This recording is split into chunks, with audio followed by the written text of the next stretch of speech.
uga pa. Oo. Ang pangalan. So ito, nasa tayo sa isang sapa na bali ang pakay talaga natin ngayon manguha ng suso at saka pako.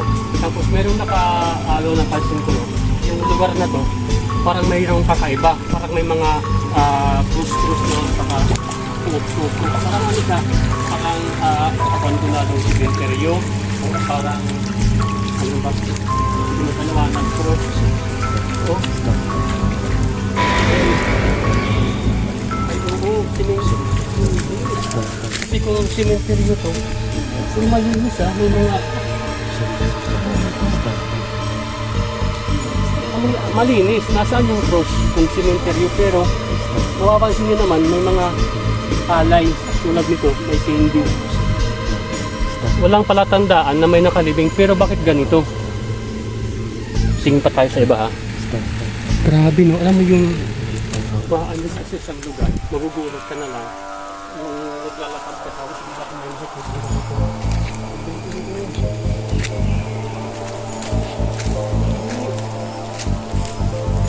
pero bakit may mga ganyan? Cementerio to, bibingan. May mga palatandaan na may mga nakalibing kasi meron mga puntod. Meron walang cross. So kung cementerio to, kung matagal na tong cementerio dito, ibig sabihin lusaw na yung mga cross nila dito kasi tulad nito no. Tabi-tabi po no. Ito.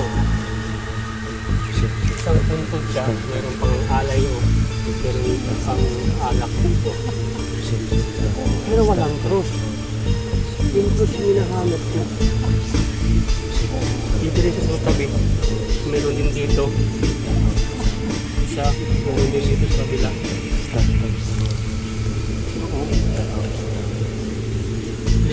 Nakalibing din to.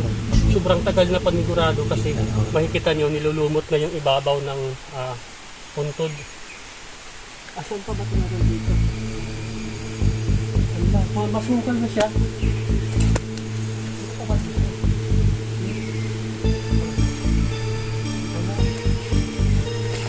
Maliit lang siya, halos bilang lang sa daliri yung mga puntod na nakadito. Mga luma na. Ano lang, siguro mga wala pang 10 na nakalibing. Hindi mo maiisip ko kung nasaan yung libing kasi na ano na siya. Ayun! Ito. Ano na? Ito. Alibingan.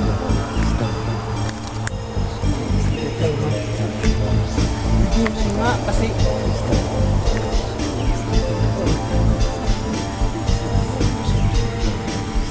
uga-uga pa rin. Oo. Anong pangalan? So ito, nasabi natin na libingan siya.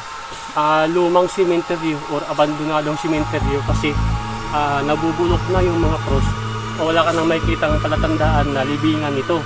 Yun lang, nasabi natin na meron kasi meron tayo nakitang cross. So confirm na libingan ito, it's either luma or abandonado. Sabi ko kanina no, halos bilang lang sa daliri natin yung mga nakaumbok na lupa na indicated na may nakalibing. Nasa gilid tayo ng sab kasi sususok lang sana tayo. So, dito po dito lang siya na gubat no kasi andito tayo sa loob ng gubat, meron tayong isang malaking puno.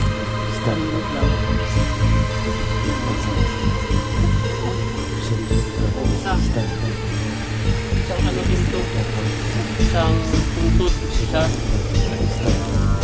dalawa, magkatabi pa 3 kasi nakaumbok. Tapos dito no, meron tabi-tabi po no, meron siya palatandaan na meron nagsindi ng kandila siguro ng panahon ng undas no. Saka meron siyang lusaw na dito na cross, siguro po nandyan ito dati. meron dito nagsindi ng kandila sa pakaba na to. Siguro ilang years na itong may nakalibing dito o ilang years na itong sementeryo. Kasi may mga halaman na yung mga babaw ng tungkol.